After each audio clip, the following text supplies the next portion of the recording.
നമസ്കാരം.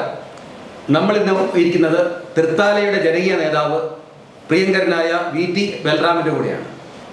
നമസ്കാരം. നമസ്കാരം. Thank you. ഈ തൃത്താലയിലേക്ക് മത്സരിക്കാൻ വരാനുള്ള സാഹചര്യം എങ്ങനെയായിരുന്നു? ഇതെങ്ങനെ ആരെങ്കിലും അതിന് നിമിത്തമായിട്ടുണ്ടോ? അല്ല, തൃത്താല എൻ്റെ നാടാണ്. ഞാൻ എൻ്റെ സ്കൂളിങ് തുടക്കകാലത്ത് പ്രൈമറി വിദ്യാഭ്യാസമൊക്കെ ഇവിടെയാണ് ചെയ്തത്. തൃത്താലയിൽ അതിനു മുമ്പ് സംവരണ സീറ്റായിരുന്നു. 2011 തൊട്ടാണ് അത് വീണ്ടും ജനറൽ സീറ്റായി മാറിയത്. അപ്പോഴത്തെ ഒരു തെരഞ്ഞെടുപ്പിൽ കോൺഗ്രസ് അഖിലേന്ത്യാ നേതൃത്വത്തിൻ്റെ ഒരു തീരുമാനത്തിൻ്റെ ഭാഗമായിട്ട് ഞാനടക്കമുള്ള ഒരു 8-10 പേര് അന്ന് പുതിയ തലമുറയുടെ ഭാഗത്ത് നിന്ന് മത്സരിക്കാൻ വേണ്ടി അവസരം ഉണ്ടായി. അങ്ങനെ മത്സരിച്ചു. അപ്പോൾ ഒരു 20 വർഷമായിട്ട് തുടർച്ചയായി CPM ജയിച്ചുകൊണ്ടിരുന്ന ഒരു മണ്ഡലം എന്നുള്ള നിലയ്ക്ക് അങ്ങനെയുള്ളൊരു പരീക്ഷണമൊക്കെ അഖിലേന്ത്യാ നേതൃത്വം നടത്തിയത്. അപ്പോൾ ആ പരീക്ഷണം മിക്കവാറും എല്ലാ സ്ഥലങ്ങളിലും സക്സസ്ഫുള്ളായി. ഇന്ത്യയൊക്കെ സത്യത്തിൽ ഈ ഏറ്റവും ലാസ്റ്റ് കൗണ്ടിങ് പൂർത്തീകരിക്കപ്പെട്ടത് ഇവിടെയാണ്. അപ്പോഴാണ് എല്ലാവരും തൃത്താല എന്ന് പറയുന്ന ഒരു മണ്ഡലത്തെക്കുറിച്ചും അവിടെ ഇങ്ങനെ ഒരു മത്സരം നടക്കുന്നതിനെക്കുറിച്ചും അത് എങ്ങോട്ട് ചായും എന്നറിയാത്ത ഒരവസ്ഥയെക്കുറിച്ചൊക്കെ ആളുകൾ ചർച്ച ചെയ്തു പ്രദേശങ്ങളിലൊക്കെ. അപ്പോൾ അങ്ങനെ ആണ് 2011 ഇവിടെ ജനപ്രതിനിധിയായിട്ട് വരാൻ സാഹചര്യം ഉണ്ടായത്. തൃത്താലയിൽ വളരെ ചെറുപ്രായത്തിൽ തന്നെ ജനപ്രതിയാകാൻ അവസരം ലഭിച്ചു. പക്ഷേ ഒരു ഇടതുപക്ഷ കോട്ട പൊളിച്ചടക്കി വരുന്ന ബൽറാമിനെയാണ് ജനം ശ്രദ്ധിച്ചത്. ഇടതുപക്ഷത്തിൻ്റെ ഒരു വലിയൊരു ശത്രുവായി മാറുന്നതാണ് പിന്നീട് കണ്ടത്. കഴിഞ്ഞ തെരഞ്ഞെടുപ്പിൽ ഏറ്റവും കൂടുതൽ ഇടതുപക്ഷം തോൽപ്പിക്കാൻ ആഗ്രഹിച്ച ഒരു വ്യക്തി വി.ടി. ബൽറാമാണെന്ന് ഞാൻ പറഞ്ഞാൽ സമ്മതിക്കാൻ സാധിക്കും? അല്ല, ആദ്യം പറഞ്ഞതിനെക്കുറിച്ച് തൃത്താല ഇടതുപക്ഷത്തിൻ്റെ ഒരു കുത്തക മണ്ഡലം എന്ന് പറയാൻ പറ്റില്ല. മുൻകാലങ്ങളിലും UDF ജയിച്ചിട്ടുണ്ട്. പക്ഷേ ഞാൻ 2011 ജയിക്കുന്നതിന് മുമ്പ് ഒരു 20 വർഷം 91 മുതൽ 20 വർഷം 4 തവണ LDF ആണ് വിജയിച്ചിരുന്നത്. യഥാർത്ഥത്തിൽ 2011 മണ്ഡല പുനർനിർണയത്തോടു കൂടി കുറച്ചുകൂടി ഇടതുപക്ഷ ആഭിമുഖ്യമുള്ളൊരു മണ്ഡലമായിട്ട് ഇത് മാറിയിട്ടുണ്ട്. നേരത്തെ 9 പഞ്ചായത്ത് ഉണ്ടായിരുന്നു. അതിൽ തിരുവേഗപ്പുറ എന്ന് പറയുന്നൊരു പഞ്ചായത്ത് UDFന് ഒരു 2500-3000 വോട്ട് വരെ വേണമെങ്കിൽ ലീഡ് ചെയ്യാൻ പറ്റുന്നൊരു പഞ്ചായത്താണ്. അത് തൃത്താലയിൽ നിന്ന് മാറി ഇപ്പോൾ പട്ടാമ്പിയിലാണ്. അപ്പോൾ ആ തിരുവേഗപ്പുറ ഉള്ള സമയത്ത് തന്നെ നമ്മളൊരു 7000 വോട്ടിനാണ് തോറ്റുകൊണ്ടിരുന്നത്. അതുകൂടി പോകുമ്പോൾ ശരിക്കും പറഞ്ഞാൽ ഒരു 10000 വോട്ടിൻ്റെ മൈനസ് ഉള്ള ഒരു മണ്ഡലമാണ് അപ്പോഴും ഇപ്പോഴും. അതിൻ്റെ ഇടയിൽ നമുക്ക് ജയിക്കാൻ സാധിച്ചു. പിന്നെ ഓരോ തെരഞ്ഞെടുപ്പിൽ ഓരോ സാഹചര്യം ഉണ്ടാവില്ല. വി.ടി. ബൽറാം എന്ന ഒരു നേതാവിനെ മനഃപൂർവ്വം ടാർഗറ്റ് ചെയ്ത് തോൽപ്പിക്കാൻ ശ്രമിക്കുന്ന പോലെ ഒരു ഇതുണ്ടായിട്ടുണ്ട്. അല്ല, അതിൽ എൻ്റെ മുഖ്യ എതിരാളികളായിട്ടുള്ള LDFും ഒരു തെരഞ്ഞെടുപ്പിൽ എന്നെ തോൽപ്പിക്കാൻ ശ്രമിക്കുന്നു എന്ന് പറയുന്നത് ഞാനൊരു കുറ്റമായിട്ട് പറയാൻ പറ്റുന്ന കാര്യമല്ലല്ലോ. അത് അവരുടെ ജോലിയാണല്ലോ. അവരിപ്പോൾ ഇനി നാളുകളിൽ ഞാൻ വേറെ എവിടെ ഇലക്ഷനിൽ മത്സരിച്ചാലും അവിടെ ഇടതുപക്ഷത്തിന് സ്ഥാനാർത്ഥി ഉണ്ടാവും. അവരെന്നെ തോൽപ്പിക്കാൻ നോക്കും. അവരെ മറികടക്കാൻ പറ്റുമോ ഞാനും പരിശ്രമിക്കും. അതാണല്ലോ ഇലക്ഷൻ. ഇവിടെ പക്ഷേ കഴിഞ്ഞ തെരഞ്ഞെടുപ്പിൽ ഉണ്ടായത് എനിക്കങ്ങനെ ഒരു ഭാഗത്തിൻ്റെ ശത്രുത മാത്രമല്ല, ഈ എന്നെ ഏത് വിധേനയും തോൽപ്പിക്കുക എന്നുള്ളത് ഇടതുപക്ഷത്തിൻ്റെ മാത്രമല്ല കഴിഞ്ഞ പ്രാവശ്യം ഒരു വലിയ ആവശ്യമായിരുന്നത്. ഇവിടെ സംഘപരിവാർ BJPയും ആ നിലയിൽ തന്നെ ആഗ്രഹിക്കുകയും അവരുടെ വോട്ട് കൃത്യമായി തന്നെ എന്നെ തോൽപ്പിക്കാൻ വേണ്ടി എന്ന നിലയിൽ മറിച്ചു കൊടുക്കുകയും ചെയ്തൊരു അനുഭവം ഉണ്ടായി. ഇപ്പം ഞാനത് പറയാൻ കാരണം പാർലമെൻറ്റ് തെരഞ്ഞെടുപ്പിൽ BJPക്ക് ഇവിടെ 24,000-ഓളം വോട്ടാണ് ലഭിച്ചത്. പാർലമെൻറ്റ് തെരഞ്ഞെടുപ്പാണ്. നിയമസഭാ തെരഞ്ഞെടുപ്പ് ആകുമ്പോൾ അത്ര അവർക്ക് കിട്ടാറില്ല. പക്ഷേ എന്നാലും ഒരു 18,000 വോട്ട് 20,000 വോട്ട് അവർക്ക് ഈ നിയോജകമണ്ഡലത്തിൽ കിട്ടേണ്ടതാണ്.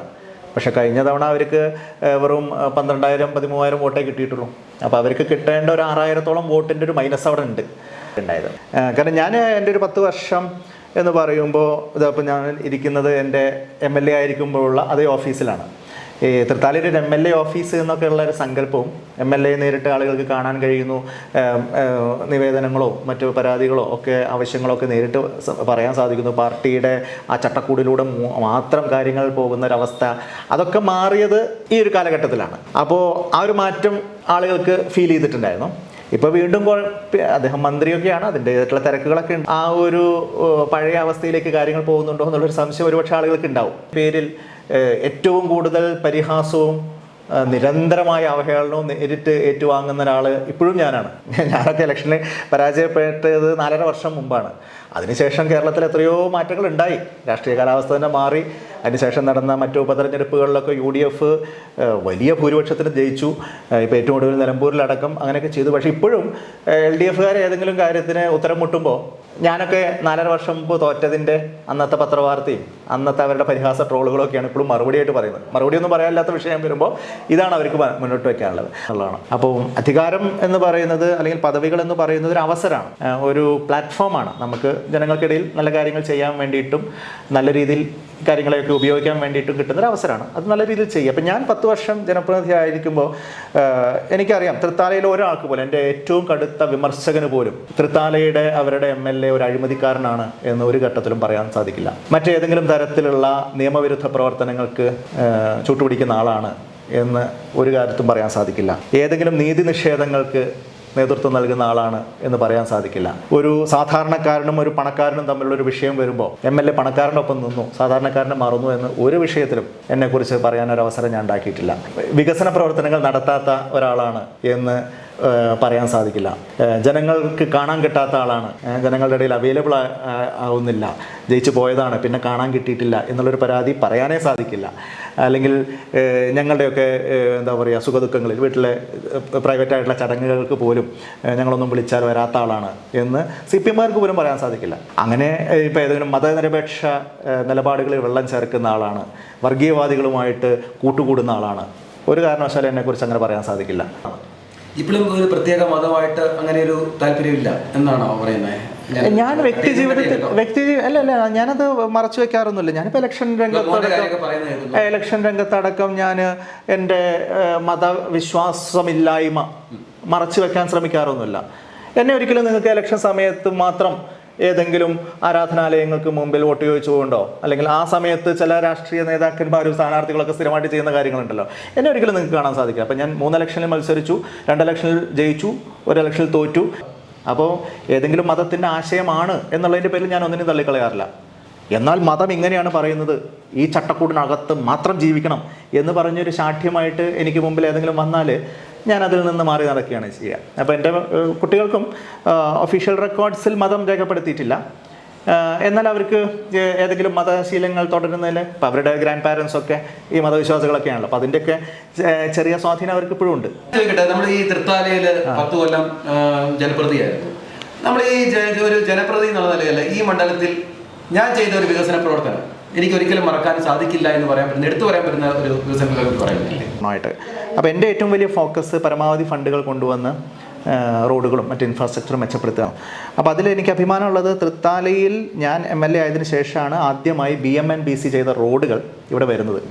തൃത്താലയിൽ 2011 ആദ്യമായിട്ടൊരു BMNBC റോഡിന് ഫണ്ട് അനുവദിക്കുന്നത്. 2012 ആ റോഡ് നിർമ്മാണം ആരംഭിക്കുന്നത്. അപ്പോൾ അത്തരത്തിലുള്ള ഒരുപാട് കാര്യങ്ങൾ നമുക്ക് ചെയ്യാൻ പറ്റും. അപ്പോൾ എൻ്റെ 5 വർഷം കൊണ്ട്, ഫസ്റ്റ് 5 വർഷം കൊണ്ട് ഈ തൃത്താല നിയോജക മണ്ഡലത്തിലെ മൊത്തം PWD റോഡ് ലെങ്ത്തിൻ്റെ പകുതി ഈ നിലയിൽ അപ്ഗ്രേഡ് ചെയ്യാൻ സാധിച്ചു. ശരിക്കും പറഞ്ഞാൽ അടുത്ത 5 വർഷം കൊണ്ട് ബാക്കി പകുതി കൂടി പറ്റണമായിരുന്നു. പക്ഷേ അടുത്ത 5 വർഷം എന്ന് പറയുമ്പോൾ സംസ്ഥാനത്ത് ഭരണമാറ്റം വന്ന് എനിക്ക് പ്രതികൂലമായിട്ടുള്ളൊരു ഗവൺമെൻറ് വന്നു.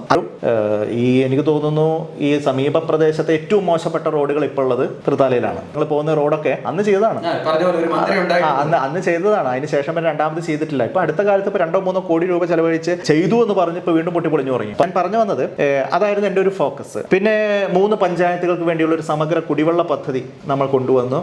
അതിന്റെ ഭാഗമായിട്ട് വെള്ളം കൊടുത്തു. അതിപ്പം ജലജീവൻ പദ്ധതി കൂടി ഉൾപ്പെടുത്തി കേന്ദ്ര സർക്കാരിൻ്റെ ഫണ്ട് ഉണ്ടല്ലോ, അപ്പോൾ അത് ഉപയോഗിച്ച് കൂടുതൽ കണക്ഷൻസ് കൊടുത്തുകൊണ്ടിരിക്കും. പക്ഷേ അതിൻ്റെ ബേസിക് ഇൻഫ്രാസ്ട്രക്ചർ, സോഴ്സും അതിൻ്റെ ട്രീറ്റ്മെൻറ്റ് പ്ലാന്റും ഒക്കെ നമ്മുടെ കാലത്ത് വന്നതാണ്. 2, 3 ഇവിടുത്തെ ഏറ്റവും വലിയ പ്രശ്നം ഇവിടെ ഒരു ഉന്നത വിദ്യാഭ്യാസ സ്ഥാപനം ഇല്ലായിരുന്നതാണ്. അപ്പോൾ ഫസ്റ്റ് എൻ്റെ ഇലക്ഷൻ ക്യാമ്പയിനിൽ തന്നെ നമ്മൾ നൽകിയ വാഗ്ദാനം അതായിരുന്നു, ഒരു കോളേജ് കൊണ്ടുവരും എന്നുള്ളത്. അത് ഒന്നാമത്തെ എൻ്റെ ടേമിൽ തന്നെ യാഥാർത്ഥ്യമാക്കിയെന്ന് മാത്രമല്ല, ആ കോളേജ് തുടങ്ങി, അവിടെ ക്ലാസ് തുടങ്ങി, അവിടുത്തെ ഫസ്റ്റ് ബാച്ച് പുറത്തിറങ്ങി അവരോടൊപ്പം ഒരു ഗെറ്റ് ടുഗദറിൽ പങ്കെടുത്തിട്ടാണ് ഞാൻ രണ്ടാമത്തെ ഇലക്ഷനെ നേരിട്ടത്. അപ്പോൾ ഫസ്റ്റ് ബാച്ച് പുറത്തിറങ്ങി 5 വർഷം കൊണ്ട് തന്നെ ഒരു പുതിയ കോളേജ് ആരംഭിച്ചിട്ട്. ഇത്രയും ചെറിയ കാലയളവിൽ ഒരു കോളേജ് ആരംഭിച്ച് ഒരു ബാച്ച് എന്ന് പറഞ്ഞാൽ 3 വർഷം പൂർത്തീകരിച്ച് പുറത്തിറങ്ങുന്നത് വേറെ എവിടെയെങ്കിലും സംഭവിച്ചിട്ടുണ്ടെന്ന് എനിക്കറിയില്ല. അതോടൊപ്പം ഒരു എയ്ഡഡ് കോളേജും NSSൻ്റെ ആഭിമുഖ്യത്തിൽ ഇവിടെ ഉമ്മൻചാണ്ടി സർക്കാരിൻ്റെ കാലത്ത് തന്നെ നമുക്ക് തുടങ്ങാൻ സാധിച്ചു. അപ്പോൾ അങ്ങനെയുള്ള വിദ്യാഭ്യാസ സ്ഥാപനങ്ങൾ, സ്കിൽ ഡെവലപ്മെൻറ്റിന് വേണ്ടിയിട്ട് കമ്മ്യൂണിറ്റി സ്കിൽ പാർക്ക് കേരളത്തിൽ ഒരു 8 എണ്ണം അനുവദിച്ചതിൽ 1 ഇവിടെയായിരുന്നു. ബാക്കിയെല്ലാം നല്ല നഗരപ്രദേശങ്ങളിലൊക്കെയാണ്. ഇവിടെയാണ് ഒരു ഗ്രാമപ്രദേശ ചാത്തന്നൂർ ഒരു കമ്മ്യൂണിറ്റി സ്കിൽ പാർക്ക് ആരംഭിച്ചത്. കൗശൽ കേന്ദ്ര എന്ന് പറഞ്ഞ സ്കിൽ ഡെവലപ്മെൻറ്റിന് വേണ്ടി വേറൊരു കേന്ദ്രം 3 സംസ്ഥാനത്ത് അനുവദിച്ചപ്പോൾ അതിലൊന്ന് ഇവിടെയായിരുന്നു. അങ്ങനെയുള്ള ഇൻസ്റ്റിറ്റ്യൂഷൻസ് ഒക്കെ വന്നപ്പോൾ എനിക്ക് തോന്നുന്നു അതൊരു വലിയ സാമൂഹ്യ മാറ്റം ഉണ്ടായിട്ടുണ്ട്. ഇപ്പം ഞാൻ ഇപ്പോൾ കഴിഞ്ഞ ദിവസം കൂടി ഒരു മീറ്റിങ്ങിൽ പറഞ്ഞായിരുന്നു ആളുകളുള്ള സ്ഥലത്ത്, ഞാൻ ഫസ്റ്റ് ജനപ്രതിനിധിയാകുമ്പോൾ നമ്മൾ കല്യാണങ്ങൾക്കൊക്കെ പോകുമല്ലോ ക്ഷണിക്കപ്പെട്ടിട്ട്. പല വിവാഹത്തിലും ചെല്ലുമ്പോൾ ഈ പെൺകുട്ടികളെ കാണുമ്പോൾ അവരെ പരിചയപ്പെടുമ്പോൾ നമുക്ക് വലിയ വിഷമം തോന്നും. ചെറിയ കൊച്ചു കുട്ടികളാണ്. അപ്പോൾ എത്രയായി പ്രായം എന്നൊക്കെ ചോദിക്കുമ്പോൾ 15 വയസ്സ് 16 വയസ്സ് എന്നൊക്കെ പറഞ്ഞ് അവർ വളരെ എന്താ പറയുക ഒരു വിഷമത്തോടു കൂടി നിൽക്കുന്ന അനുഭവം പലപ്പോഴും ഉണ്ടായിട്ടുണ്ട്. അപ്പോൾ അതിൻ്റെ യഥാർത്ഥത്തിലുള്ളൊരു കാരണം സാമൂഹ്യമായിട്ടുള്ള മാറ്റങ്ങൾ കഴിഞ്ഞ കുറച്ച് കാലത്തിന് നന്നായിട്ട് ഉണ്ടായിട്ടുണ്ട്. പക്ഷേ ഉന്നത വിദ്യാഭ്യാസത്തിനുള്ള ഒരു അവസരമില്ലായ്മ കൂടി ഇതിലേക്ക് പങ്കുവച്ചിട്ടുണ്ട്. കാരണം ചുറ്റുവട്ടത്തൊന്നും കോളേജുകളൊന്നുമില്ല, കുറേ ദൂരെ വേണമെങ്കിൽ പോയി പഠിക്കണം. അപ്പോൾ പല രക്ഷിതാക്കളും അതിന് വിസമ്മതം മൂളിയിട്ട് എന്നാൽ പിന്നെ കല്യാണം കഴിപ്പിച്ചയക്കാം എന്ന് പറയുന്നൊരവസ്ഥയുണ്ടായിരുന്നു. അതൊക്കെ നല്ല രീതിയിൽ മാറിയിട്ടുണ്ട് ഇപ്പോൾ. അപ്പോൾ അത്തരത്തിലുള്ള ചില നമ്മൾ പെട്ടെന്നൊരു വികസന നേട്ടം എന്ന് പറഞ്ഞ് എടുത്തു കാണിക്കാൻ പറ്റുന്ന കാര്യമല്ല, പക്ഷേ നല്ല നിലയിലുള്ള ഒരു സാമൂഹ്യ മാറ്റം ഇവിടെ ഉണ്ടായിട്ടുണ്ട്. അതോടൊപ്പം ഇവിടെ ഇപ്പോൾ വിദ്യാഭ്യാസ മേഖലയിൽ തന്നെ നല്ല കെട്ടിടങ്ങൾ പിന്നീടാണല്ലോ ഇപ്പോൾ കിഫ്ബി ഒക്കെ വന്നത്. ബാക്കി MLA ഫണ്ട് കൊണ്ട് തന്നെ 4 കോടിയുടെ 3 കോടിയുടെ ഒക്കെ കെട്ടിടങ്ങൾ ഒക്കെ ആരംഭിക്കാനും വിദ്യാഭ്യാസ മേഖലയിൽ വലിയ മാറ്റം ഉണ്ടാക്കാനും സാധിച്ചു. ഇപ്പോൾ ഞാൻ ഒരു അഭിമാനത്തോടു കൂടി പറയുന്നത് എൻ്റെ നിയോജക മണ്ഡലത്തിലെ മുഴുവൻ സർക്കാർ സ്കൂളുകളിലും സ്മാർട്ട് ക്ലാസ് റൂമുകൾ, അത് കേരളത്തിൽ തന്നെ അത് പൂർണ്ണമായി യാഥാർത്ഥ്യമാക്കിയ ആദ്യത്തെ നിയോജകമണ്ഡലം അന്ന് തൃത്താലയായിരുന്നു. 2015 കാര്യമാണ് പറഞ്ഞത്, 10 വർഷം മുമ്പത്തെ കാര്യമാണ് പറഞ്ഞത്. അതായത് ഒരു സർക്കാർ സ്കൂളിൽ ഒരു സ്മാർട്ട് ക്ലാസ് റൂമെങ്കിലും, എല്ലാ റൂമുകളെയും സ്മാർട്ട് ക്ലാസ് റൂം ആക്കാൻ പറ്റില്ല, പക്ഷേ ഒരു സ്മാർട്ട് ക്ലാസ് റൂമെങ്കിലും എല്ലാ സർക്കാർ സ്കൂളുകളിലും എന്ന് പറയുന്ന തരത്തിൽ 2015 നമ്മൾ യാഥാർത്ഥ്യമാക്കിയതാണ്. അപ്പോൾ അങ്ങനെയുള്ള കുറേയേറെ മാറ്റങ്ങൾ വിദ്യാഭ്യാസ മേഖലയിൽ, ആരോഗ്യ മേഖലയിൽ ഇപ്പോൾ ഇപ്പോഴും പറയാൻ സാധിക്കും. ഇപ്പം ആരോഗ്യ മേഖലയെക്കുറിച്ചുള്ള ചർച്ച നടക്കുകയാണല്ലോ. ഞാനിപ്പോൾ സമീപ ദിവസങ്ങളിൽ പല സ്ഥലങ്ങളിലും താലൂക്ക് ആശുപത്രികൾ സന്ദർശിക്കുന്നു. ഇപ്പോൾ നമ്മൾ പട്ടാമ്പി താലൂക്ക് ആശുപത്രി ഒരു ഡയാലിസിസ് സെൻറ്റർ, അത് 2023 അത് പ്രവർത്തനം ആരംഭിക്കുമെന്നാണ് വകുപ്പ് മന്ത്രി തന്നെ പറഞ്ഞത്. MLA അതിന് വേണ്ടിയിട്ടുള്ള കുറേ ശ്രമങ്ങളൊക്കെ നടത്തിയിട്ടുള്ള ആളാണ്. പക്ഷേ ഇപ്പോഴും പട്ടാമ്പി താലൂക്ക് ആശുപത്രിയിലെ ഡയാലിസിസ് സെൻറ്റർ പ്രവർത്തനക്ഷമമല്ല ഇന്ന് നമ്മൾ സംസാരിക്കുന്ന ഈ നിമിഷം. ഞാൻ അതിന് ശേഷം ചാവക്കാട് താലൂക്ക് ആശുപത്രി അതിന് ശേഷമുള്ള ദിവസം പോയി. അവിടെ ഡയാലിസിസ് സെൻറ്റർ ഉണ്ടോ എന്ന് ചോദിച്ചാൽ ഉണ്ട്, പക്ഷേ 2 മെഷീനാണ് ആകെയുള്ളത്. വെറും 2 മെഷീനാണ് താലൂക്ക് ആശുപത്രിയിലുള്ളത്. പക്ഷേ എനിക്ക് അഭിമാനമുണ്ട്, ഞാൻ MLA ആയിരിക്കുന്ന സമയത്ത് താലൂക്ക് ആശുപത്രി എന്നല്ല, ഒരു കമ്മ്യൂണിറ്റി ഹെൽത്ത് സെൻറ്റർ മാത്രമായിട്ടുള്ള ചാലിശ്ശേരിയിൽ എൻ്റെ മുൻകൈയിൽ MP ആയിട്ടുള്ള ET മുഹമ്മദ് ബഷീറിൻ്റെയും NRHMൻ്റെ ഒക്കെ ഫണ്ട് ഉപയോഗിച്ച് ഞങ്ങളൊരു ഡയാലിസിസ് സെൻറ്റർ തുടങ്ങി 4 മെഷീൻ വെച്ചിട്ട്. അത് ഒരു കമ്മ്യൂണിറ്റി ഹെൽത്ത് സെൻറ്ററിൽ ഇപ്പോഴും കേരളത്തിൽ വേറെ എവിടെയെങ്കിലും ഉണ്ടോ എന്ന് എനിക്കറിയില്ല. ഒരു CHC തലത്തിൽ ഡയാലിസിസ് സെൻറ്റർ സൗജന്യമായിട്ട് 10,000 ഡയാലിസിസ് അവിടെ പൂർണ്ണമായി സൗജന്യമായിട്ട് ആളുകൾക്ക് ഇതിനോടകം ചെയ്തു കൊടുക്കാൻ സാധിച്ചു. എൻ്റെ ഒരു വിഷമം എന്ന് പറയുന്നത് അന്ന് വെച്ച മെഷീൻ്റെ ഒക്കെ ഏതാണ്ട് കാലാവധി കഴിഞ്ഞു. ഇതുവരെ അന്ന് മെഷീൻ മാറ്റി വെക്കാനോ ഈ 4 മെഷീൻ എന്നുള്ളത് 5 മെഷീനോ 10 മെഷീനോ ആക്കി മാറ്റാനോ, കാരണം അത്രത്തോളം ഡിമാൻഡ് ഉണ്ട്. ആളുകൾ പ്രൈവറ്റിനെ ആശ്രയിക്കേണ്ടി വരുന്ന വലിയൊരു പ്രശ്നമുണ്ട്. അപ്പോൾ ഒരു 20 മെഷീനെങ്കിലും ആയിട്ടുള്ള ഒരു നല്ല സെൻറ്ററായിട്ട് ഇതിന് മാറ്റണം എന്നുള്ളതായിരുന്നു എൻ്റെ ആഗ്രഹം. അതിന് അവസരം കിട്ടിയില്ല. പക്ഷെ അതിൽ ഉള്ള മെഷീൻ പോലും ഇപ്പോൾ കാലപ്പഴക്കം കൊണ്ട് ഏതാണ്ട് റീപ്ലേസ്മെൻറ്റിൻ്റെ വക്കിലെത്തിയതാണ്. ഇപ്പോൾ അതിനൊന്നും നടന്നിട്ടില്ല എന്നുള്ളൊരു വിഷമമാണുള്ളത്. അല്ല, നമുക്ക് ചെയ്യാൻ പറ്റാൻ, ഞാൻ ചെയ്യണമെന്ന് ആഗ്രഹിച്ചിട്ട് ചെയ്യാൻ പറ്റാൻ എന്തെങ്കിലും ഒരു കാര്യമുണ്ടോ? അത് അതെ, അത് ഇപ്പം മാത്രമല്ല, അതിൽ ഈ ഭരണം മാറ്റം വന്നപ്പോൾ പിണറായി വിജയൻ സർക്കാർ വന്നപ്പോൾ തൃത്താലയ്ക്ക് കിട്ടേണ്ടിയിരുന്ന പലതും നിഷേധിക്കപ്പെട്ടിട്ടുണ്ട്. ഇപ്പോൾ ഉമ്മൻചാണ്ടി സർക്കാരിൻ്റെ സമയത്ത് നമ്മളിവിടെ കൊണ്ടുവരാൻ വെച്ച ഒരു പദ്ധതിയാണ് ഒരു റൈസ് ബയോ പാർക്ക്. ഇപ്പോൾ നെല്ലും ആ നിലയിലുള്ള നല്ല കൃഷി നടക്കുന്നൊരു മേഖലയാണല്ലോ, പാലക്കാടിൻ്റെ മേഖലയാണല്ലോ. കാര്യങ്ങൾ തവിട്, അവിൽ, അങ്ങനത്തെ ഒരുപാട് മൂല്യവർദ്ധിത ഉൽപ്പന്നങ്ങളുണ്ടല്ലോ. അപ്പോൾ അതൊക്കെ ചെയ്യാൻ പറ്റുന്ന നല്ലൊരു വ്യവസായ കോംപ്ലക്സ് ആയിട്ട് ഒരു റൈസ് ബയോ പാർക്ക് ഇവിടെ തൃത്താലയ്ക്ക് വേണ്ടി യഥാർത്ഥത്തിൽ അനുവദിച്ചാണ്. അന്ന് വകുപ്പ് മന്ത്രിയായിരുന്നത് ശ്രീ KP മോഹനാണ്, കൃഷി വകുപ്പ് മന്ത്രി. അദ്ദേഹം അവിടെ നേരിട്ട് വന്ന് സ്ഥലമൊക്കെ കണ്ട് ഓക്കെ പറഞ്ഞ് അത് മുന്നോട്ട് പോയതാണ്. പക്ഷേ പിന്നീട് ഗവൺമെൻറ് മാറിയപ്പോൾ അത് ഇവിടുന്ന് എടുത്തുകൊണ്ടുപോയി. പിന്നെ അതിന് ഞാൻ പിന്നീട് നിയമസഭയിൽ കുറേ ശ്രമിച്ചു നോക്കി, പക്ഷേ അവരുടെ രാഷ്ട്രീയ തീരുമാനം എന്നുള്ള നിലയ്ക്ക് അത് നിഷേധിക്കപ്പെടുകയായിരുന്നു. ഇപ്പം ഞാൻ കൊണ്ടുവന്ന ഈ കമ്മ്യൂണിറ്റി സ്കിൽ പാർക്ക് സത്യത്തിൽ വലിയ പൊട്ടൻഷ്യൽ ഉള്ളൊരു സ്ഥാപനമാണ്. പക്ഷേ 10-20 കോടിയോളം രൂപ ചെലവ് കഴിച്ചിട്ട് ഉണ്ടാക്കിയ എല്ലാ ഏറ്റവും സ്റ്റേറ്റ് ഓഫ് ദ ആർട്ട് ഇൻഫ്രാസ്ട്രക്ചറാണ് അവിടെ ഉള്ളത്. പക്ഷെ അത് ഉപയോഗിക്കുന്നില്ല. അതിൽ വളരെ എന്താ പറയുക, ഒട്ടും അട്രാക്റ്റീവ് അല്ലാത്ത കോഴ്സസ് മാത്രം നടത്തി ആ സ്ഥാപനം തന്നെ ഏതാണ്ട് നശിപ്പിക്കുന്ന അവസ്ഥയിലാണ്. ഇപ്പം അതിനെ പുതിയതായിട്ട് ചുമതല ഏറ്റെടുത്ത ആളുകൾ ഇപ്പോൾ കഴിഞ്ഞ ദിവസം തന്നെ വന്ന് കണ്ടിരുന്നു. നമുക്ക് എങ്ങനെയെങ്കിലും റിവൈവ് ചെയ്യണം, ഞങ്ങൾ എന്താ ചെയ്യേണ്ടതെന്നൊക്കെ വെച്ചിട്ട് അവർ ഒരു ഡിസ്കഷന് വേണ്ടി വന്നിരുന്നു. അപ്പം അങ്ങനെ ഇവിടേക്ക് സാധ്യതയുള്ള അല്ലെങ്കിൽ നമ്മൾ കൊണ്ടുവന്ന പലതും ഇല്ലാതായി എന്നുള്ളതാണ്. ഇപ്പം കൗശൽ കേന്ദ്ര എന്ന് ഞാൻ പറഞ്ഞ സ്ഥാപനം, അവിടെ പലതരത്തിലുള്ള നല്ല ഇന്നോവേറ്റീവ് ആയിട്ടുള്ള കോഴ്സസ് തുടക്കത്തിലുണ്ടായിരുന്നു. പക്ഷേ കഴിഞ്ഞ കുറച്ചു കാലമായിട്ട് അത് പൂട്ടിക്കിടക്കുകയാണ്. അങ്ങനെയുള്ള പ്രശ്നങ്ങളുണ്ട്. കോൺഗ്രസ് രാഷ്ട്രീയത്തിൽ ഒരുപാട് നേതാക്കന്മാരെ കണ്ടാണ് ജനപ്രതിയായിട്ട് വരുന്നത്. കാരണം കരുണാകരനുണ്ട്, AK ആന്റണിയുണ്ട്, ഉമ്മൻചാണ്ടിയുണ്ട്, അങ്ങനെ പല നേതാക്കന്മാരെ. ഇതിലെ ചെറുപ്പകാലത്ത് ഏറ്റവും അധികം സ്വാധീനിച്ച ഒരു നേതാവാണ്. ഇല്ലെങ്കിൽ നമുക്ക് പിന്നീട് മറ്റൊരു കാര്യം ചോദ്യം കൂടെ ഉണ്ട്, നമുക്കൊരു സപ്പോർട്ടീവായിട്ട് ആയ ഏതെങ്കിലും നേതാവ് ഉണ്ടെങ്കിൽ അങ്ങനെയും ഒന്ന് പറയുകയാണെങ്കിൽ. അപ്പം ഞാനൊക്കെ KSUവിലൊക്കെ തുടങ്ങുന്ന സമയത്ത് ഞാൻ പറഞ്ഞല്ലോ തൃശ്ശൂർ ജില്ലയിലാണ് അതിൻ്റെ തുടക്കം എന്നുണ്ടെങ്കിൽ ഉള്ളതുകൊണ്ട് തന്നെ അവിടെ ഈ AI രാഷ്ട്രീയം അന്ന് സജീവമായിട്ടുണ്ട്. അതായത് 90കളുടെയും 2000ൻ്റെയൊക്കെ തുടക്കത്തെ കാലത്ത്. അപ്പോൾ ഞങ്ങളൊക്കെ കോളേജ് തൊട്ട് തന്നെ A ഗ്രൂപ്പിൻ്റെ ഒരു ഭാഗമായിരുന്നു. A ഗ്രൂപ്പിൻ്റെ ഭാഗമാണെങ്കിൽ പോലും നമുക്ക് അതിൻ്റെ നേതാക്കന്മാരെയൊന്നും അറിയില്ല. അപ്പോൾ ആ സമയത്താണ് എനിക്ക് ഡിഗ്രിക്ക് BSc കെമിസ്ട്രിക്ക് കാലിക്കറ്റ് യൂണിവേഴ്സിറ്റിയിൽ റാങ്കൊക്കെ കിട്ടുന്നത്. അപ്പം അന്ന് പ്രതിപക്ഷ നേതാവായിരുന്ന ശ്രീ AK ആന്റണി അദ്ദേഹം ഒരു ടെലിഗ്രാം എനിക്ക് അയച്ചത് ഒരുപാട് കാലം എൻ്റെ ഫയലുണ്ട്, ഇപ്പോഴും ഉണ്ട്. എനിക്ക് വലിയൊരു മോട്ടിവേഷനായിരുന്നു. പിന്നീട് ഞാൻ ഫാമിലിയായിട്ട് ഒരു തവണ തിരുവനന്തപുരത്ത് പോയപ്പോൾ നമ്മളൊരു വിദ്യാർത്ഥിയാണ്, ഫാമിലിയിൽ എനിക്കൊരാളെ കാണാൻ പോകാണ്ടെന്ന് പറഞ്ഞിട്ട് ഞാൻ രണ്ടും കൽപ്പിച്ചൊരു ഓട്ടോ എടുത്ത് കന്റോൺമെൻറ്റ് ഹൗസിൽ പോയി. അദ്ദേഹം അവിടെ ഉണ്ടോയെന്നൊന്നും അറിയില്ല. അപ്പോൾ അദ്ദേഹത്തെ അവിടെ പോയി കന്റോൺമെൻറ്റ് ഹൗസിൽ പോയി കണ്ടപ്പോൾ അദ്ദേഹം എന്നെ കൺഗ്രാജുലേറ്റ് ചെയ്ത് ആ നിമിഷം ഇപ്പോഴും ഞാൻ ഓർക്കുന്നുണ്ട്. അപ്പം നമ്മുടെയൊക്കെ മനസ്സിൽ വലിയൊരു ഫാദർലി ഫിഗറാണ്, അതോടൊപ്പം വലിയൊരു ആരാധനയാണ്. പക്ഷേ അത്രയും ഗ്യാപ്പ് ഉണ്ടല്ലോ അദ്ദേഹമായിട്ട് നമുക്ക് ഡയറക്റ്റായിട്ട് ഇൻട്രാക്ട് ചെയ്യാനൊന്നും മൊബൈലൊന്നും ഇല്ലല്ലോ അന്നത്തെ കാലത്ത്. അപ്പോൾ അന്ന് മുതലേ അദ്ദേഹത്തെ പോലുള്ള ആളുകൾ നമ്മുടെ ഒരു മോട്ടിവേഷനാണ്. പിന്നീട് ശ്രീ VM സുധീരൻ, അദ്ദേഹം ഈ KPC പ്രസിഡൻ്റൊക്കെ ആവുന്നതിന് മുൻപ് അദ്ദേഹം കോൺഗ്രസ് രാഷ്ട്രീയത്തിൽ അങ്ങനെ പദവികളൊന്നുമില്ല, ആലപ്പുഴ MP സ്ഥാനമില്ല, അങ്ങനെ നിൽക്കുന്ന സമയത്ത് പക്ഷേ അദ്ദേഹം കേരളം മുഴുവൻ പാർട്ടിയുടെ പരിപാടികളിൽ സജീവമായിട്ട് പോകുന്ന സമയത്ത് അദ്ദേഹത്തോടൊപ്പം പലപ്പോഴും യാത്ര ചെയ്യാനും ഒക്കെ അവസരം ഉണ്ടായിട്ടുണ്ട്. അദ്ദേഹം എന്നെ പലപ്പോഴും കൂടെ കൊണ്ടുപോയായിരുന്നു യാത്രകളിലൊക്കെ. അപ്പോൾ അങ്ങനെ അദ്ദേഹമായിട്ടൊക്കെയുള്ള ഇൻട്രാക്ഷൻ സത്യത്തിൽ വലിയ രീതിയിലൊരു മോട്ടിവേഷനായിട്ട് ആ ഘട്ടത്തിലൊക്കെ മാറിയിട്ടുണ്ട്. പിന്നെ ഉമ്മൻചാണ്ടി സാറുമായിട്ട് പിന്നീടും ഈ ഗ്രൂപ്പിൻ്റെ ഒക്കെ ഭാഗമായിട്ടുള്ള ഒരു അടുപ്പാണ് ഉണ്ടായത്. അദ്ദേഹത്തെക്കുറിച്ചും വലിയ അദ്ദേഹം തൃശ്ശൂരൊക്കെ വരുന്ന സമയത്ത് സ്ഥിരമായിട്ട് കാണുകയൊക്കെ ചെയ്യുമായിരുന്നു. അങ്ങനെയൊക്കെയുള്ള ആ ഒരു ലെജൻഡറി ലീഡേഴ്സ് ആയിരുന്നു നമ്മളെയൊക്കെ മോട്ടിവേറ്റ് ചെയ്തത്. ലീഡറുമായിട്ട് പക്ഷേ ഞാനൊക്കെ ഒന്നൊരു സജീവമായിട്ട് വരുന്ന സമയത്ത് ഞാൻ പരിചയപ്പെട്ടിട്ടുണ്ട്. ഞാൻ ഗുരുവായൂരാണ് താമസിച്ചത്. ഗുരുവായൂർ എല്ലാ മാസവും അദ്ദേഹം വരുമല്ലോ. 1-2 തവണ അദ്ദേഹത്തെ കണ്ട് ഇങ്ങനെ KSU പ്രവർത്തകനാന്ന് പറഞ്ഞ് കണ്ടിട്ടുണ്ട്.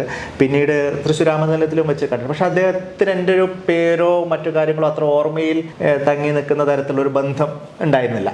ഒന്ന് ഈ ഗ്രൂപ്പിൻ്റെ ഒരു ഭാഗമായതുകൊണ്ടും, 2 പിന്നെ ഞാനൊന്ന് കുറച്ച് സജീവമായി വന്നപ്പോഴേക്കും അദ്ദേഹം അസുഖബാധിതനും പിന്നെ അതിൻ്റെ ഇടയിൽ പാർട്ടിയിൽ നിന്ന് പോകുന്നതിലൊക്കെ ആയതുകൊണ്ട് ഉണ്ടായിരുന്നില്ല. ശരിക്കും പറഞ്ഞാൽ ഞാൻ യൂത്ത് കോൺഗ്രസിൻ്റെ സംസ്ഥാന ജനറൽ സെക്രട്ടറി ആയി ഞങ്ങളുടെ ഇലക്ഷനൊക്കെ കഴിഞ്ഞ് അതിൻ്റെ തൊട്ട് 1-ാമത്തെയോ 2-ാമത്തെയോ ദിവസമാണ് അദ്ദേഹം മരണപ്പെടുന്നത്. അപ്പോൾ ഞങ്ങളൊക്കെ ഇലക്ഷന് ശേഷം ഫസ്റ്റ് പങ്കെടുക്കുന്ന ഒരു എന്താ പറയുക ഒരു പരിപാടി എന്ന് പറയാൻ പറ്റില്ല, പക്ഷേ എന്നാൽ പോലും ആദ്യമായിട്ട് അതിന് ശേഷം ഒരു ആൾക്കൂട്ടത്തിൽ ചെല്ലുന്നത് അദ്ദേഹത്തിൻ്റെ പൊതുദർശനത്തിലൊക്കെയാണ്. അപ്പോൾ അദ്ദേഹമായിട്ട് എനിക്കങ്ങനെ നേരിട്ട് വലിയ ബന്ധം സ്ഥാപിക്കാൻ കഴിഞ്ഞിട്ടുണ്ടായിരുന്നില്ല. വലിയ ഉന്നത പഠനം ഒക്കെ നേടിയ ആളാണ് PT ബൽറാം എന്ന് ഞാൻ മനസ്സിലാക്കിയിട്ടുണ്ട്. പക്ഷേ ഒരു രാഷ്ട്രീയക്കാരനാകണമെന്ന് ചെറുപ്പത്തിൽ ആഗ്രഹിച്ചിട്ടുണ്ടോ? തീർച്ചയായിട്ടും അതുണ്ട്. കാരണം ഞാൻ പറഞ്ഞല്ലോ, ഞാനൊരു ചെറിയ പ്രായം തൊട്ട് തന്നെ, അപ്പോൾ ഒരു 8-ാം ക്ലാസ് 9-ാം ക്ലാസ് 10-ാം ക്ലാസ് ഒക്കെ പ്രായം തൊട്ട് തന്നെ ഈ രാഷ്ട്രീയത്തെ അടുത്തു നിന്ന് വീക്ഷിക്കുകയും അടുത്തു നിന്നുള്ള താല്പര്യത്തോടു കൂടി വീക്ഷിക്കുകയും അതുമായി ബന്ധപ്പെട്ട് വായിക്കുകയും പത്രങ്ങളിലുള്ള മറ്റു കാര്യങ്ങളൊക്കെ താല്പര്യത്തോടു കൂടി വായിക്കുക, അറിയാൻ ശ്രമിക്കുകയൊക്കെ ചെയ്യുന്ന ഒരാളായിരുന്നു. അപ്പോൾ അതുകൊണ്ട് പക്ഷേ എനിക്ക് ഈ +2 വരെ ഈ റെസിഡൻഷ്യൽ സ്കൂളായതുകൊണ്ട് നേരിട്ടുള്ള സംഘടനാ പ്രവർത്തനത്തിന് അവസരമില്ല. എനിക്ക് തോന്നുന്നു അവിടെ നിന്ന് പുറത്ത് ചാടാൻ കാത്തുകയായിരുന്നു KSUവിൽ ചേരാനും പ്രവർത്തിക്കാനും വേണ്ടിയിട്ട്. അത്രത്തോളം പൊളിറ്റിക്സ് ഒരു പാഷനായിട്ട് ആ പ്രായത്തിൽ തൊട്ട് തന്നെ മനസ്സിലുണ്ടായിരുന്നു. അല്ല, ചിലപ്പോൾ നമ്മൾ ചിന്തിക്കുമ്പോഴത്തേക്കിന് നല്ല ഉന്നത വിദ്യാഭ്യാസമൊക്കെ ഉണ്ട്, ഉയർന്ന ജോലിയിലേക്കൊക്കെ സാധ്യത ഉണ്ടായിരുന്നു. പക്ഷെ നമ്മൾ തൃത്താല വൈസ് ചാൻസലർ മത്സരിക്കുന്നു, ജനപ്രതിയാകുന്നു. പക്ഷേ ഇത്തരം ഒരു ടെൻഷൻ പിടിച്ചതിൽ ഒരുങ്ങിയ ഒരു കുടുംബജീവിതം നയിക്കുക എന്നൊക്കെ പറയുമ്പോൾ അതിലൊരു സന്തോഷം ആണോ, എന്താണ് അങ്ങനെ നോക്കി? അല്ല, എന്നോട് പലരും ചോദിച്ചിട്ടുണ്ട്, ഇൻ്റർവ്യൂസിൽ തന്നെ പലപ്പോഴും ചോദിച്ചിട്ടുണ്ട്. പക്ഷേ എനിക്ക് അതല്ലാത്ത മറ്റൊരു കാര്യത്തെക്കുറിച്ച് യഥാർത്ഥത്തിൽ ചിന്തിക്കാൻ പോലും അവസരം ഉണ്ടായിട്ടില്ല. അതാണ് ഞാൻ പറഞ്ഞത്. ഞാൻ പഠിച്ചു എന്നൊക്കെ പറയുമ്പോൾ ആ പഠനം തുടങ്ങുന്നതിൻ്റെ മുമ്പ് തന്നെ ഞാൻ രാഷ്ട്രീയത്തെ മനസ്സുകൊണ്ട് ഇഷ്ടപ്പെടുകയും രാഷ്ട്രീയത്തിൽ പ്രവർത്തിക്കണം, മുഖ്യധാരയിൽ തന്നെ പ്രവർത്തിക്കണം എന്ന് ആഗ്രഹിക്കുകയൊക്കെ ചെയ്ത ഒരാളാണ്. ഇങ്ങനെ MLA-മാരുടെ ശമ്പളം കൂട്ടുന്നത് സംബന്ധിച്ച് പറയുമ്പോഴത്തേക്കിന് സാറിൻ്റെ ഒരു സംസാരം കിട്ടിയിരുന്നു. ഞങ്ങളൊക്കെ ഇത്രയും പഠിച്ചിട്ടുണ്ട്, ഞങ്ങളൊക്കെ എവിടെയെങ്കിലുമൊക്കെ പോയി ജോലി ചെയ്തിരുന്നെങ്കിൽ ഇതിൽ കൂടുതൽ ശമ്പളം കിട്ടുമായിരുന്നു എന്നുള്ളത്. അപ്പം ഇതെന്താണ് അങ്ങനെ പറയാനൊരു കാരണം? കാരണം അങ്ങനെ നോക്കുമ്പോഴത്തേക്കിന് ഈ രാഷ്ട്രീയത്തിൽ വന്നൊരു മണ്ടത്തരമായിട്ട് തോന്നുന്നുണ്ടോ? ഇല്ല, ഞാൻ പറഞ്ഞല്ലോ, ഇതൊരു രാഷ്ട്രീയത്തിൽ വരുന്നത് ഓരോരുത്തരുടെ പാഷൻ്റെ അടിസ്ഥാനത്തിലാണ്. ഇത് എന്ത് കിട്ടുമെന്ന് പ്രതീക്ഷിച്ചിട്ടല്ല. നമ്മൾ 10 വർഷത്തോളം ഉണ്ടായിരുന്നല്ലോ. ഓടിച്ച വികസന പ്രവർത്തനങ്ങളെ പറ്റി പറയുവാണെങ്കിൽ ആധികാരികമായിട്ട് പറയാൻ പറ്റുന്ന പ്രവർത്തനങ്ങൾ എന്തൊക്കെയായിരുന്നു തൃത്താലയിൽ?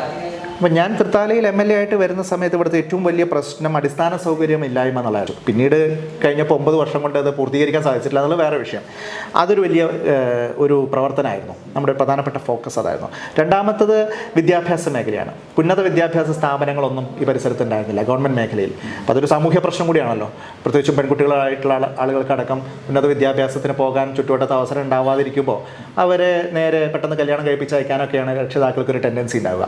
അപ്പോൾ ആ അവസ്ഥ മനസ്സിലാക്കിക്കൊണ്ട് തന്നെ തൃത്താലയിൽ ഒരു ഗവൺമെൻറ് കോളേജ് ആരംഭിക്കണമെന്ന് ആവശ്യപ്പെട്ടു. ബഹുമാനപ്പെട്ട ഉമ്മൻചാണ്ടി സാർ അതിനോട് വളരെ പോസിറ്റീവായിട്ട് പ്രതികരിച്ചു. അതിൻ്റെ അടിസ്ഥാനത്തിൽ സംസ്ഥാനത്ത് തന്നെ ഒരു നയം ഉണ്ടാക്കി. അദ്ദേഹം പിന്നീടും പല അവസരത്തിൽ പറഞ്ഞിട്ട് ബൽറാമിന് വേണ്ടി തൃത്താലയ്ക്ക് വേണ്ടി ഉണ്ടാക്കിയ നയമാണ് ഈ കോളേജുകളില്ലാത്ത എല്ലാ നിയോജക മണ്ഡലങ്ങൾക്കും കോളേജ് അനുവദിക്കുക എന്നുള്ളത്. അപ്പോൾ കേരളത്തിൽ സത്യത്തിൽ ഈ പൊതുവിദ്യാഭ്യാസ മേഖലയിൽ അല്ലെങ്കിൽ ഉന്നത വിദ്യാഭ്യാസത്തിൻ്റെ പൊതുമേഖലയിലുള്ള ഏറ്റവും പ്രധാനപ്പെട്ട ഒരു ഇൻവെസ്റ്റ്മെൻറ്റ് നടന്നത് ആ കാലഘട്ടത്തിലാണ്. 22ഓളം പുതിയ സർക്കാർ ആർട്സ് ആൻഡ് സയൻസ് കോളേജുകൾ കേരളത്തിൽ വന്നു. തൃത്താല കോളേജ് വന്നു. തൃത്താല കോളേജ് കൊണ്ടുവന്നത് മാത്രമല്ല, അവിടെ പഠനം ആരംഭിച്ചു.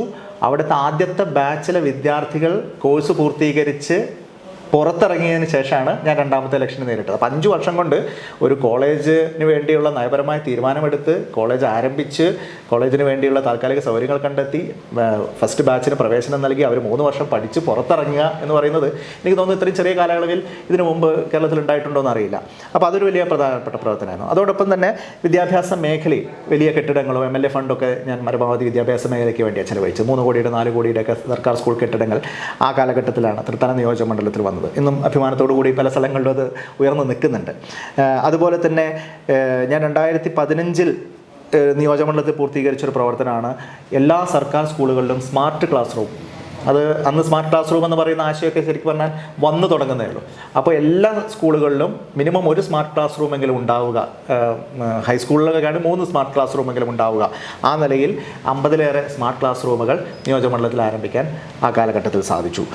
പിന്നെ കുടിവെള്ള മേഖലയിൽ ഇവിടെ വലിയ പ്രശ്നമാണ്. ഭാരതപ്പുഴയൊക്കെ ഉണ്ട്, പക്ഷേ പല സ്ഥലങ്ങളിലും കുടിവെള്ളം ഉണ്ടായിരുന്നില്ല.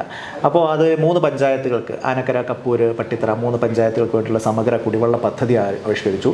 അപ്പുറത്ത് പരുതൂര് പട്ടാമ്പി നിയോജക മണ്ഡലത്തിൻ്റെ ഭാഗമായിട്ടുള്ള തിരുവേപ്പുറ, മുതുതല അവർക്ക് വേണ്ടിയിട്ടുള്ള വേറൊരു കുടിവെള്ള പദ്ധതിയുടെ പ്രവർത്തനങ്ങൾ എൻ്റെ കാലഘട്ടത്തിലാണ് അതിൻ്റെ തുടക്കം കുറിച്ചത്. ഇപ്പോൾ അത് ഏതാണ്ട് പൂർത്തീകരണത്തിലേക്ക് എത്തുകയാണ്. അപ്പോൾ കുടിവെള്ള മേഖലയിൽ ആ മാറ്റം ഉണ്ടാക്കാൻ സാധിച്ചു. നേരത്തെ ഉണ്ടായിരുന്ന ഒരു കുടിവെള്ള പദ്ധതി ഉണ്ടായിരുന്നു, അതിന് പക്ഷേ ട്രീറ്റ്മെൻറ്റ് പ്ലാന്റ് ഒന്നും ഉണ്ടായിരുന്നില്ല. അതും എൻ്റെ കാലഘട്ടത്തിലാണ് നമ്മൾ ആവിഷ്കരിച്ചത്, പാവർട്ടി ശുദ്ധജല പദ്ധതി എന്ന് പറയുന്നത്. അപ്പോൾ ആ മേഖലയിൽ നല്ല മാറ്റങ്ങൾ കൈവരിക്കാൻ സാധിച്ചു. അതുപോലെ തന്നെ കൂട്ടക്കടവിലൊരു റെഗുലേറ്റർ എന്ന് പറയുന്നൊരു പദ്ധതി, അത് നിർമ്മാണം ആരംഭിക്കാൻ സാധിച്ചു. പിന്നീട് കൗശൽ കേന്ദ്ര എന്ന് പറയുന്നൊരു സ്കിൽ ഡെവലപ്മെൻറ്റ് സെൻറ്റർ അത് ആരംഭിക്കാം. കേരളത്തിൽ 3 എണ്ണത്തിൽ ഒന്നാണ്, 3 സ്ഥലത്ത് മാത്രമേ ഉള്ളൂ.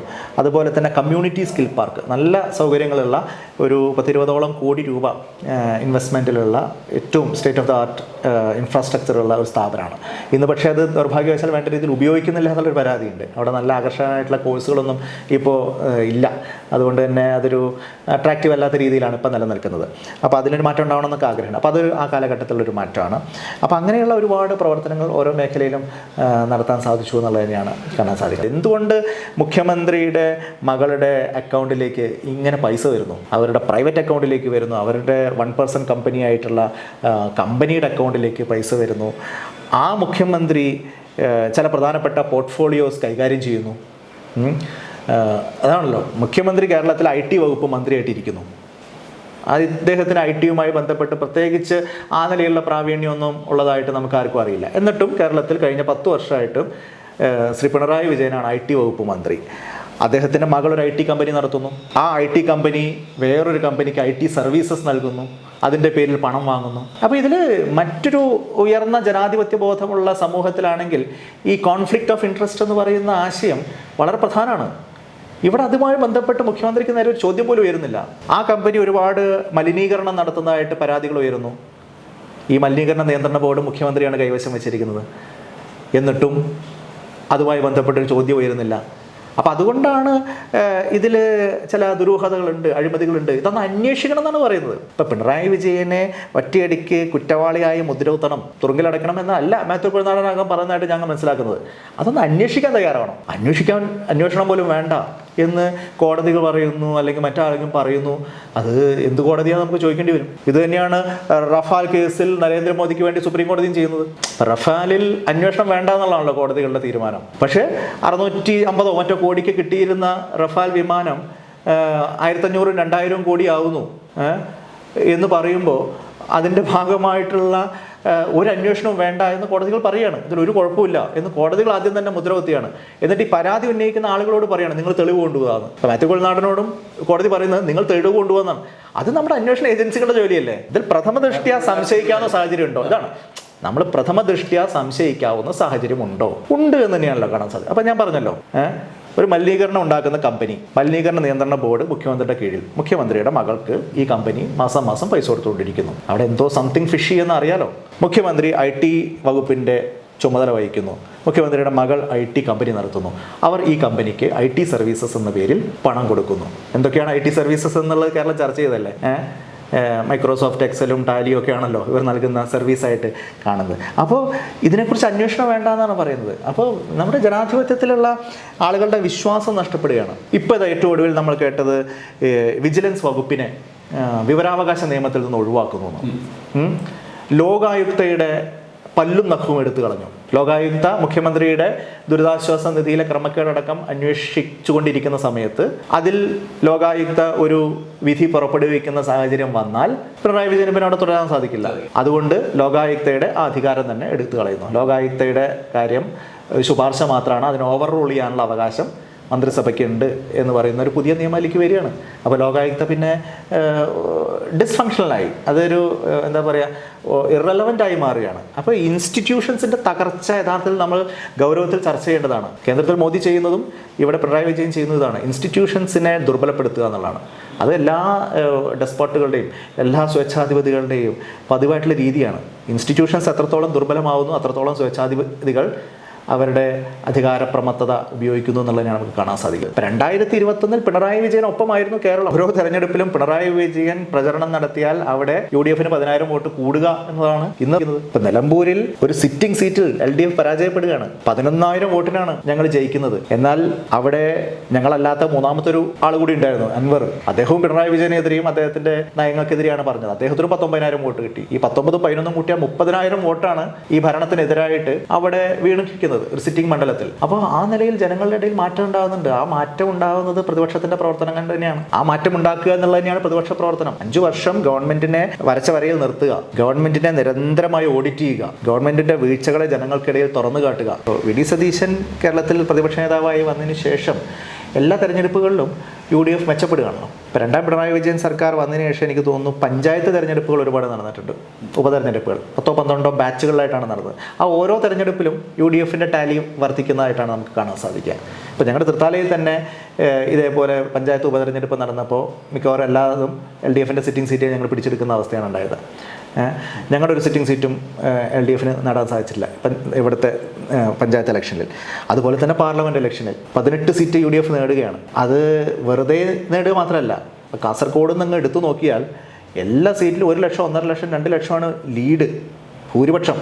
ഈ ഘടാഘടിയന്മാരായിട്ടുള്ള CPMന്റെ നേതാക്കന്മാരെ പരാജയപ്പെടുത്തിയിട്ട് UDF സ്ഥാനാർത്ഥികൾ 1 ലക്ഷത്തിനും 1.5 ലക്ഷത്തിനും 2 ലക്ഷത്തിനും ഒക്കെ ജയിക്കുന്ന ഒരവസ്ഥയാണ് ഈ പറഞ്ഞ തൃക്കാക്കരയിലും പുതുപ്പള്ളിയിലും പാലക്കാട്ടും ഒക്കെ ഉണ്ടായ, ഏറ്റവും ഒടുവിൽ നിലമ്പൂരിലൊക്കെ ഉണ്ടായ നിയമസഭാ ഉപതെരഞ്ഞെടുപ്പ്. അപ്പോൾ അതിന് തീർച്ചയായിട്ടും മുന്നിൽ നിൽക്കുന്ന ആളെന്നുള്ള നിലയിൽ ശ്രീ VD സതീശന് ഒരു ലീഡ് ഉണ്ട്.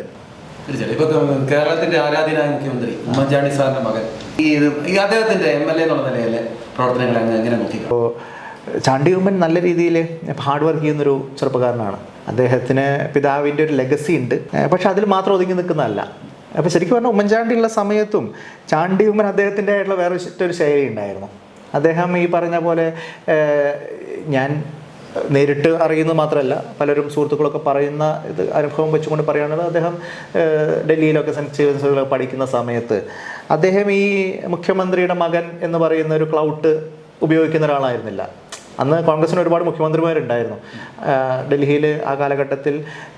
അങ്ങനെയുള്ള ഒരുപാട് സ്റ്റേറ്റ് ലെവൽ പ്രധാനപ്പെട്ട നേതാക്കന്മാരുടെ ഒക്കെ മക്കളൊക്കെ ഉണ്ടായിരുന്നു. പക്ഷേ അതിനൊക്കെ വ്യത്യസ്തമായിട്ടുള്ളൊരു ശൈലിയിലാണ് അദ്ദേഹം ആ കാലഘട്ടത്തിൽ മുന്നോട്ട് പോയിരുന്നത് നമുക്കറിയാം. അപ്പോൾ അദ്ദേഹത്തിൻ്റെ ആയിട്ടുള്ള ആ പർട്ടിക്കുലർ ശൈലി അത് നല്ലതാണ്. അത് കൂടുതൽ ആളുകളെ അദ്ദേഹത്തിലേക്ക് ആകർഷിക്കുന്നുണ്ട്. നിങ്ങൾ കാണുന്ന പോലെ അദ്ദേഹത്തിൻ്റെ ഒരു ചുറുചുറുക്ക് നല്ല രീതിയിൽ പ്രയോജനപ്പെടുന്നുണ്ട്. അപ്പോൾ നല്ല ഭാവിയുള്ള ചെറുപ്പക്കാരനാണ്, എനിക്കിഷ്ടമാണ്. കൂടുതൽ വാർത്തകളും വിശേഷങ്ങളും നിങ്ങൾക്ക് ലഭിക്കാൻ കേരളീയം ന്യൂസ് സബ്സ്ക്രൈബ് ചെയ്യുക. കൂടെ ബെൽ ബട്ടണും അമർത്തുക.